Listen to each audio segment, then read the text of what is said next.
Shalom, salam sejahtera bagi Bapak Ibu, saudara-saudara, anak-anak yang dikasihi oleh Tuhan Yesus Kristus. Jumpa kembali bersama saya Pendeta Eka di dalam renungan firman Tuhan pada hari ini, Sabtu 3 September 2022. Sukacita dan damai sejahtera dari Tuhan kiranya menyertai hidup kita sekalian. Puji nama Tuhan.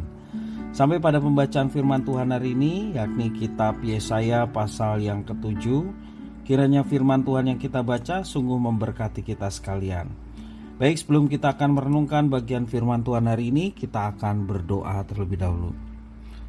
Tuhan Bapa di surga, di dalam nama Tuhan Yesus, kami sungguh bersyukur dan berterima kasih kepada Tuhan yang memelihara hidup kami.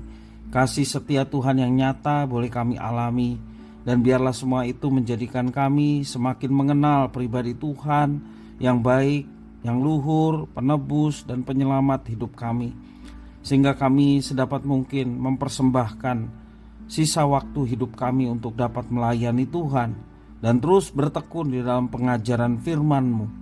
Kau mampukan untuk kami dapat mengerti dan memahami apa yang Kau maksudkan. Kau juga menolong kami untuk kami dapat terapkan dalam hidup kami. Terima kasih Bapa, terpujilah nama-Mu. Demi nama Tuhan Yesus kami berdoa. Haleluya, amin. Bapak Ibu Saudara-saudara, saya akan membacakan kitab Yesaya pasal 7 ayat 1 sampai yang ke-9. Demikian firman Tuhan. Dalam zaman Ahaz bin Yotam bin Uzia, Raja Yehuda, maka Rezim Raja Aram dengan Pekah bin Remalia, Raja Israel, maju ke Yerusalem untuk berperang melawan kota itu. Namun mereka tidak dapat mengalahkannya. Lalu diberitahukanlah kepada keluarga Daud, Aram telah berkemah di wilayah Efraim.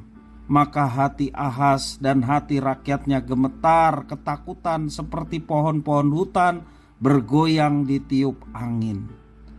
Berfirmanlah Tuhan kepada Yesaya, baiklah engkau keluar menemui Ahaz, engkau dan Shear, Yasyub, anakmu laki-laki, ke ujung saluran kolam atas, ke jalan raya pada padang tukang penatu. Dan katakanlah kepadanya, teguhkanlah hatimu dan tinggallah tenang. Janganlah takut dan janganlah hatimu kecut, karena kedua patung kayu api yang berasap ini, yaitu kepanasan amarah Resin dengan Aram dan anaknya Remalia.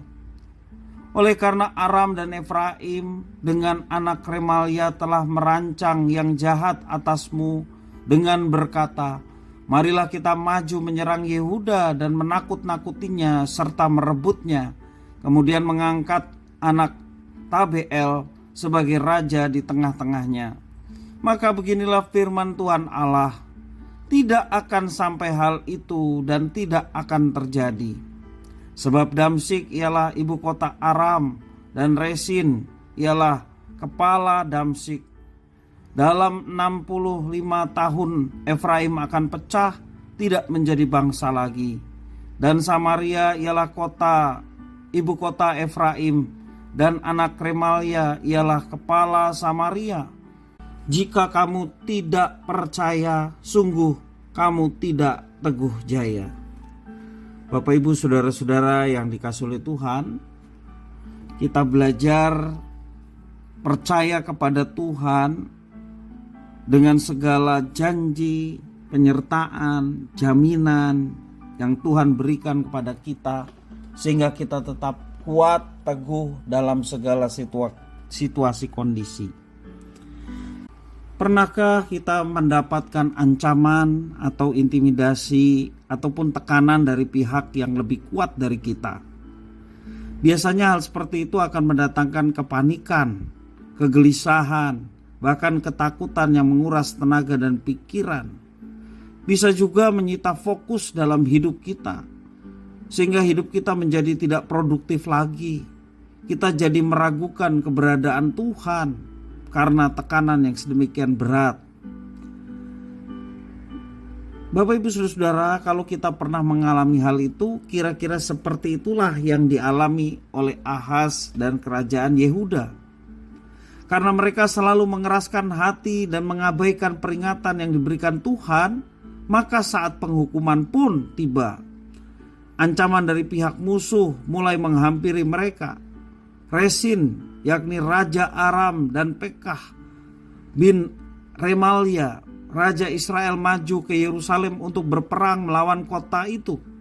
Yerusalem yang merupakan kota kudus Tuhan dan menjadi tempat peribadatan umatnya berubah menjadi tempat yang mendatangkan ketakutan baik kepada rajanya maupun juga kepada rakyatnya.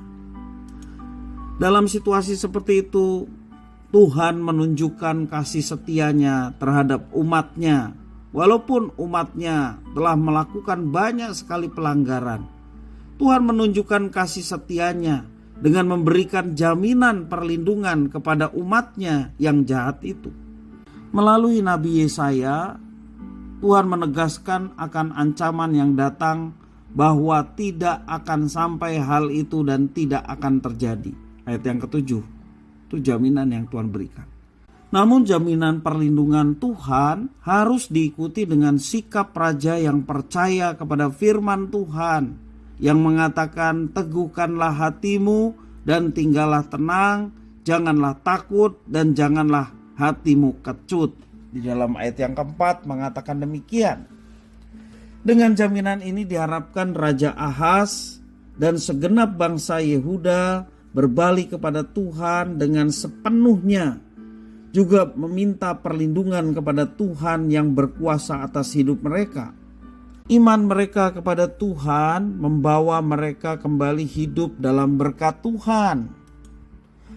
Jaminan perlindungan Tuhan kepada umat pilihan merupakan bukti bahwa Tuhan mengasihi umatnya sekalipun mereka telah memberontak kepada Tuhan. Tuhan tetap berpihak pada perjanjiannya. Bukti kasih setia Tuhan harus menjadi magnet yang membawa umat berbalik kepadanya. Bapak, Ibu, saudara-saudara yang dikasihi oleh Tuhan Yesus Kristus, marilah kita merespon kasih setia Tuhan yang begitu besar ini dalam hidup kita. Meresponnya dengan cara hidup sesuai dengan kehendaknya. Itulah respon yang tepat terhadap kasih setia Tuhan yang nyata kita alami. Bersama dengan Tuhan, kita boleh mengalami ketenangan. Dan kasih setia Tuhan adalah jaminan bagi kita bahwa sekalipun ketika kita berada di dalam ancaman, tantangan dalam hidup, kita akan tetap aman di dalam lindungannya. Karena itu mari kita andalkan Dia, berserah sepenuhnya kepada Dia, dan hidup seturut dengan kehendaknya. Maka kasih setia Tuhan yang besar itu betul-betul kita akan alami, sehingga kita semakin mengenal pribadinya yang begitu setia, begitu mengasihi kita, dan kita mau hidup di dalam rencana dan kehendaknya. Maka ketika kita boleh mengalami itu semua, berkat Tuhan siap dicurahkan bagi setiap anak-anaknya yang mau merespon dengan baik dan positif, yaitu hidup melakukan kehendaknya. Tuhan melihat, dan apabila Dia senang, Dia yang akan mencukupkan segala apa yang diperlukan dan dibutuhkan umatnya. Dia akan memelihara umatnya dengan penuh kasih sayang. Biarlah firman Tuhan memberkati kita sekalian. Mari kita berdoa. Terima kasih Bapa atas firman Tuhan. Jadikan kami sebagai umat Tuhan yang senantiasa setia kepada Tuhan dan terus berusaha melakukan apa yang diperintahkan Tuhan.